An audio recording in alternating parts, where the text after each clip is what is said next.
Do not want to shoot you. Put it down. You don't want to end it this way. You don't want to end it this way, brother. I promise you. Whatever happened today, it can be fixed. Don't pull the trigger. Put it down. Put it down, buddy. Don't do it, man. Put it down. All the way up in the air. Keep walking toward me. Keep walking toward me. Come on, buddy. Don't retreat. Come back this way. Come toward me, man. Come toward me. My gun is only out because I don't know what you're going to do. When you get to over here, I'm going to have you, listen to me. I'm going to have you lay down on the ground and my gun is going in my holster. I promise you. If you will walk toward me, keep your hands up. Keep your hands up. Don't go back toward that thing, man. Walk toward me with your hands up. I'm going to walk you through every process. Please don't pick that back up. Please don't. Hey, one person talking. Please don't pick that back up. I got you. I got you, dog. I'm telling you, I got you. Listen to how this will go. If you'll walk out to me with your hands up in the air, when you get to about right here, I'm going to have you lay down on the ground. My gun is going in the holster. Bet that. It's going in the holster. Don't pick it up. Don't do it, buddy. You made such a good choice putting it down, bro. Just leave it on the ground. Walk all the way out. All the way. Keep coming. Keep coming to me. Keep coming to me. Keep coming. I'm going to tell you when to stop. Keep coming to me, bud. Keep coming. Keep coming. Come on. You're good, bro. You're good. You're good. Keep walking toward me. Don't do it, bud. Keep on. Keep on. Keep on. Keep on. Keep coming toward me. Keep coming toward me. The pavement's going to be hot. What I'm going to have you do is I'm going to have you lay down in the grass. Lay down in the grass. Lay down in the grass. Lay down in the grass. Lay down in the grass. Watch. Lay all the way down. My gun is going in its holster. Somebody's got cover.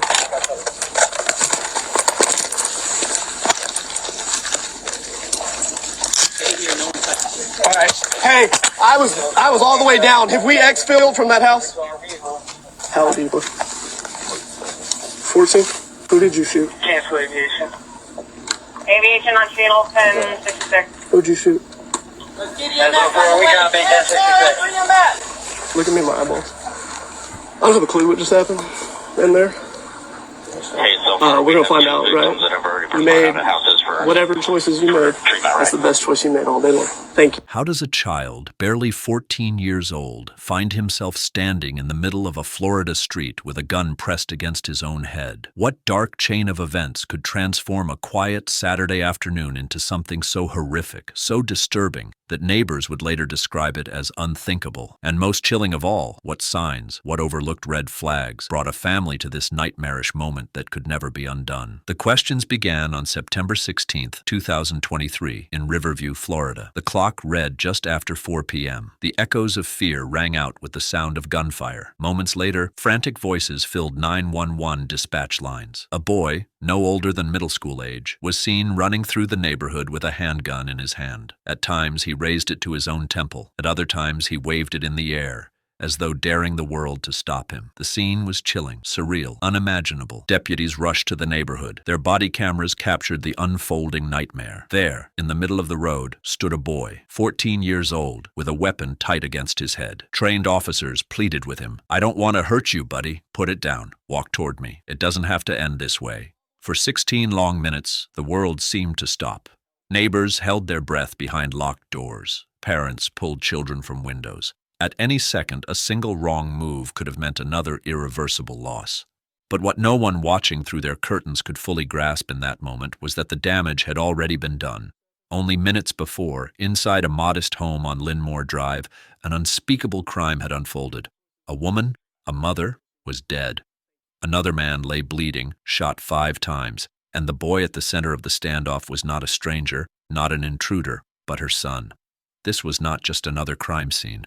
This was the danger within, a family torn apart by violence in a way that was haunting, chilling, and almost impossible to believe. Welcome to True Crime Red Flag. To my amazing subscribers, thank you for being here. May your families stay safe wherever you are. And if you're new here, subscribe and like this video, because on this channel we reveal the warning signs that so many people ignore, until it's too late. As this story unfolds, we'll go deeper into the hidden lies, the dark secrets, the overlooked red flags that brought one family to its breaking point. We'll walk through the life of Tiffany Harris, a 39-year-old mother of 3 who carried the weight of caregiving and sacrifice, and we'll follow the disturbing spiral of events that led her youngest son, Adam Barry, to be accused of her murder. And we'll ask the hardest questions. What warnings were unheeded? Could this unthinkable tragedy have been prevented? And what can we learn from the night when trust turned fatal? Stay with me. The answers are waiting. To understand what happened inside that house on Linmore Drive, you have to step back and see Tiffany Harris not just as a victim, but as a woman who lived her life with purpose. She was 39 years old, a caregiver by profession, and a mother above all else. Those who knew her describe her as a light, someone who gave more than she ever kept for herself. She worked at a convalescent center in Riverview, Florida, where every day meant lifting patients too frail to stand, calming the fears of the elderly, and offering dignity in moments when it was often forgotten. It was exhausting, physical work, but Tiffany carried it with patience, determination, and an almost unshakable strength. And yet, when her shift ended, her hardest job was only beginning, raising 3 children on her own. Her oldest, Lendra, was on the brink of motherhood herself, expecting Tiffany's first grandchild. It was the kind of milestone that gave Tiffany hope, a sign that the sacrifices she made every day might finally give way to joy. Then there was Devon, her teenage son, navigating the fragile space between boyhood and manhood, still in need of her steady guidance. And finally, Adam, her youngest at just 14, quiet and reserved, not known for violence, not the kind of child who drew attention. To Tiffany, they weren't just her children, they were her purpose, her reason for enduring long shifts, for praying late into the night, for posting words of faith online when exhaustion threatened to break her. Just weeks before her death, Tiffany shared a message that today feels haunting. She wrote, "I want my children to always know, if the relationship isn't working, come home. If the bills become overwhelming, come home. If you feel unsafe, come home. If something doesn't feel right, come home." Those weren't just words. They were a promise. A declaration from a mother who wanted her children to believe, no matter what happened in the world, there would always be one place where safety was guaranteed. But behind that promise, Tiffany was tired. She felt, at times, that people loved her only for what she gave, not for who she was. She longed for companionship after years of carrying the weight of life alone. It was during this chapter of her life that she began dating Cortivius Cruz, known in local music circles as AQL. He was a rapper, a performer on small stages, still chasing a dream of making his name in the industry. Their relationship was new, barely a month old, but Tiffany saw possibility. For the first time in years, she wasn't carrying everything alone. Friends say she seemed lighter, more open, as though she was daring to imagine a future where she could be more than just a provider. But even in this fragile hope, there were shadows. Introducing a new man into a household already stretched thin wasn't simple. For her children, it was an adjustment. Someone unfamiliar now sitting in the living room, someone whose presence marked a shift in the family's rhythm. Change, especially in a home already weighed down by stress, carries its own kind of silent warning, the kind that doesn't always shout but whispers. The truth is, Tiffany was balancing too much. 3 children, a demanding job, the start of a new relationship, and the quiet exhaustion that comes from years of doing it all alone. Her prayers for strength and healing weren't just posts for social media. They were glimpses of a woman who was holding everything together with sheer determination. And yet, even the strongest walls can crack. The question is, what signs were missed in those final weeks? What quiet fractures in the home hinted that something was about to give way? September 16th, 2023. A late summer Saturday in Riverview, Florida. The air was heavy with humidity, the kind that clings to the skin. In the Summerfield subdivision, life felt ordinary. Children rode bikes, lawnmowers hummed. Families settled into weekend routines, unaware that within one quiet home on Linmore Drive, a sequence of events was already aligning toward the unthinkable. Inside Tiffany Harris's house, the day was deceptively calm. Tiffany was off work, a rare chance to spend time at home after long shifts at the convalescent center. Her new boyfriend, Cortivius AQL Cruz, sat on the couch with Tiffany's youngest son, Adam. The two were watching television, a snapshot of normalcy that could have belonged to any household. Tiffany was moving about the home, her son Devon nearby, Her daughter, Lendra, likely thinking of the baby she would soon bring into the world. Nothing suggested the horror that was about to unfold. According to Cruz, the shift happened in silence. Adam, just 14 years old, sat quietly, eyes unfocused, staring past the television screen as though lost somewhere else entirely. When Cruz asked if he was okay, there was no reply. Adam rose from the couch and walked out of the room without a word. The atmosphere remained still. Seconds ticked by. Tiffany moved through the house, unaware of the storm about to break. Then, Adam returned. But this time, he was not empty-handed. In his grasp was a handgun. Before Cruz could register what he was seeing, the first shot rang out. The bullet tore into his hand. A second followed, striking his other hand. Then his shoulder, his jaw, his leg. 5 bullets in total. The attack was sudden, chilling, and merciless. Cruz later described it as immediate and relentless. No chance to react, no time to defend himself. His body collapsed under the weight of searing pain, his hands mangled, his face shattered, his breath shallow. The sound of gunfire ripped through the house, and Tiffany heard it. A mother's instinct is not to hesitate. She rushed toward the chaos and found her boyfriend bleeding on the floor and her son, her own child, holding the weapon. In that instant, she did what any mother would do. She fought. She lunged at Adam, trying to wrestle the gun from his hands, her strength born not from fear but from the need to protect. She had lifted frail bodies in her job, carried burdens that would crush others. But this was different. This was her child, and he still had the weapon. As they struggled, another shot rang out. This time, it struck Tiffany. She fell where she stood, her life ending in the very home she had worked so hard to protect. The unthinkable had happened. A promise shattered in seconds. Her son Devin witnessed the chaos. He saw his mother fall. He saw his younger brother with the gun. And when the barrel turned toward him, instinct took over. He ran. Out of the house, out of the danger, carrying the memory of that nightmarish moment for the rest of his life. Inside, Cruz, bleeding, broken, dragged himself toward the door. Step by step, he stumbled outside, collapsing in the driveway, his blood marking the path of survival. Neighbors would soon find him there, clinging to life, as behind him the family he had just begun to know lay shattered. 3 children, 1 dead mother, a boyfriend critically wounded, and a 14-year-old armed, fleeing into the neighborhood. The ordinary Saturday was over. What remained was a scene of horror that no one in Riverview would ever forget. When the echoes of gunfire faded and the standoff ended, the community of Riverview was left standing in the wreckage of something unthinkable. Deputies secured the house on Linmore Drive. The scene was horrific. Blood trailing through hallways, walls scarred by bullets, and the lifeless body of Tiffany Harris lying where she had fallen, her struggle to protect ending in the most tragic way. Cortivius A.Q.L. Cruz was rushed to Tampa General Hospital. 5 bullets had torn through his body, both hands, his shoulder, his jaw, his leg. His injuries were catastrophic. Surgeons worked through the night, uncertain if he would survive. For days he drifted in and out of consciousness, his jaw wired shut, his body mangled by the attack. But somehow, against all odds, he lived. When he was able to speak, his words cut deep. Tiffany, he said, had died trying to save him.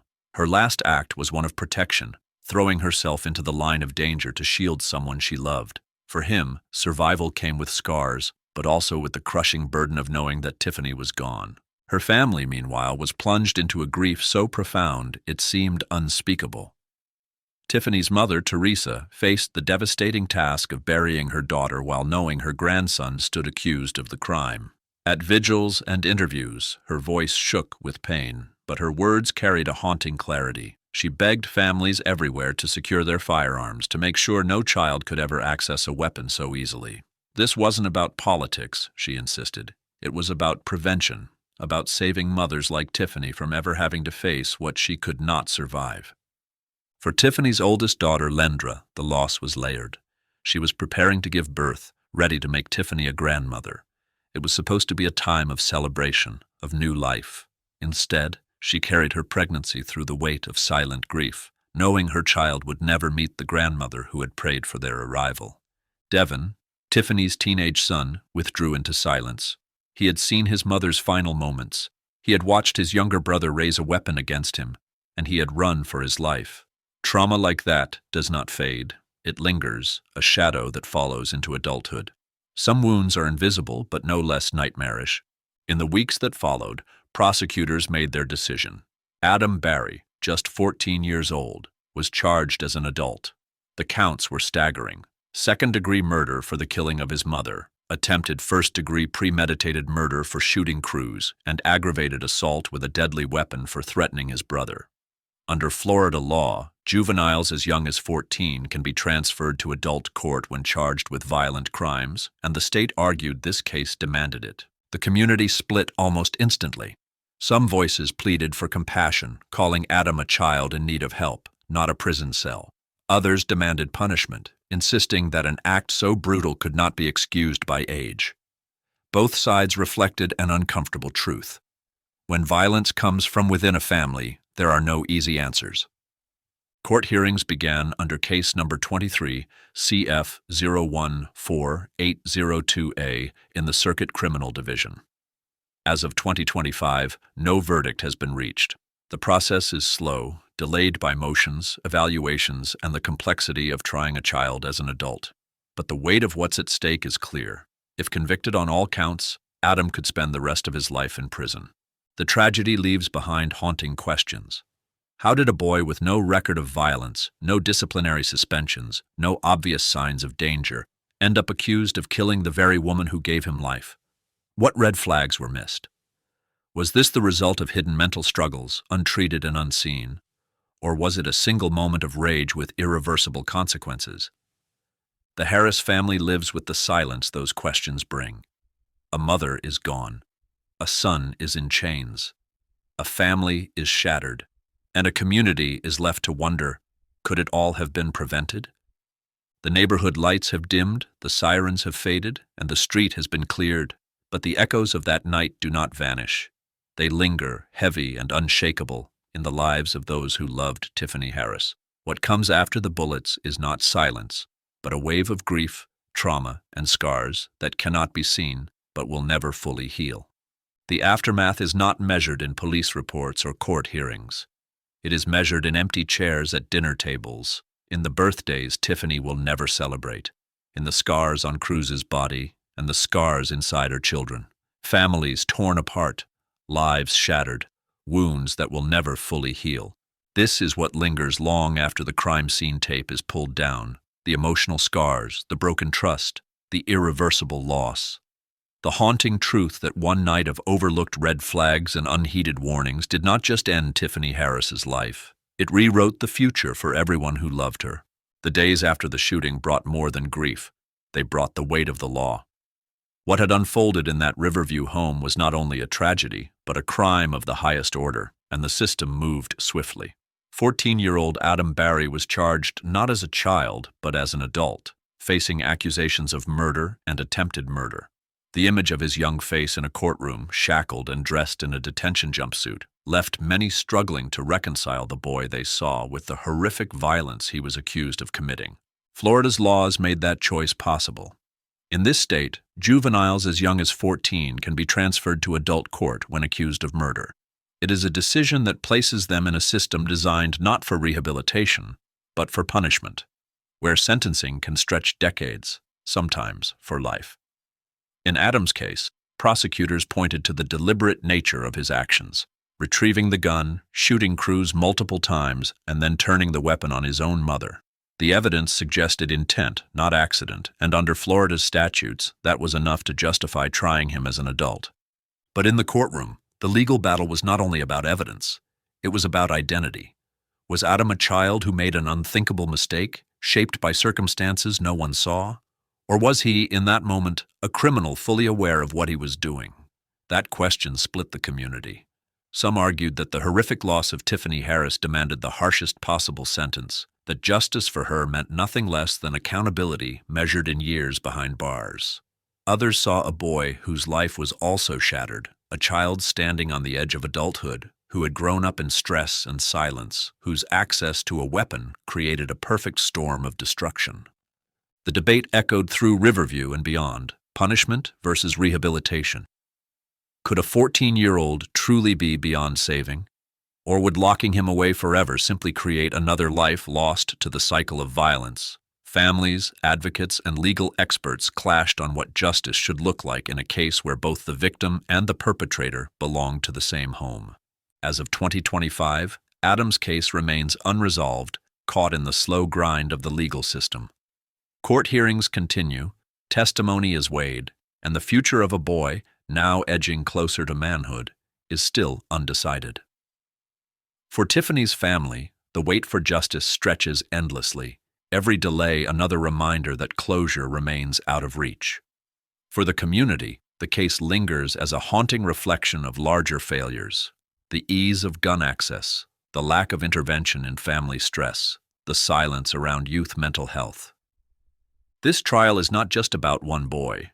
It is about the dangerous crossroads where childhood collides with adult accountability, where law struggles to define justice in the shadow of unimaginable loss.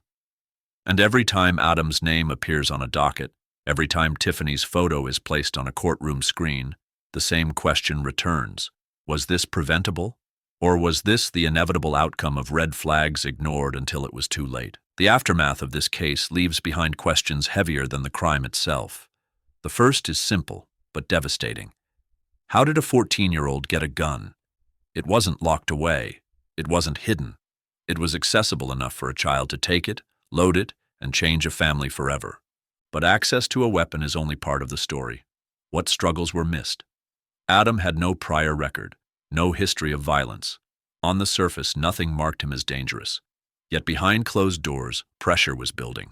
Adolescence, jealousy, and silent emotions collided with the heavy strain of a single-parent household. Tiffany carried it all: 3 children, financial stress, a demanding job, and the hope of new love. Strength was her mask, but even the strongest bend under weight. Unseen stress becomes a fault line. This case forces us to confront a larger truth. Across America, youth violence and gun access are no longer rare. They are patterns. Patterns born from unsecured firearms, untreated family struggles, and the silence we mistake for stability. The red flags were there. The danger was always near. And if those warnings remain ignored, stories like Tiffany's will not stop. This is the life and death of Tiffany Harris, a mother who gave everything, who fought to the very end, and whose loss now stands as a warning we cannot afford to ignore. Her story is not just about a crime. It's about the missed signs, the overlooked red flags, and the dangers that hide in silence. If it can happen here, in a quiet Riverview neighborhood, it can happen anywhere. And that's why we tell these stories on True Crime Red Flag, not to sensationalize, but to shine a light on what too many dismiss until it's too late. These cases are more than headlines. They are lessons. They are lives. They are calls to awareness. So if you believe Tiffany's voice deserves to be heard, don't let her story stop here. Share this video. Talk about it. Speak up about gun safety. Check in on the people you love. Because the conversations we have today might be the warning someone else needs tomorrow. And if you're new here, join us. Subscribe to True Crime Red Flag, where we uncover the red flags, the hidden lies, and the silent warnings behind the cases that haunt communities long after the crime scene tape is gone. Because every view, every share, every voice raised keeps these stories alive, and together we can make sure that no more warnings go unheard.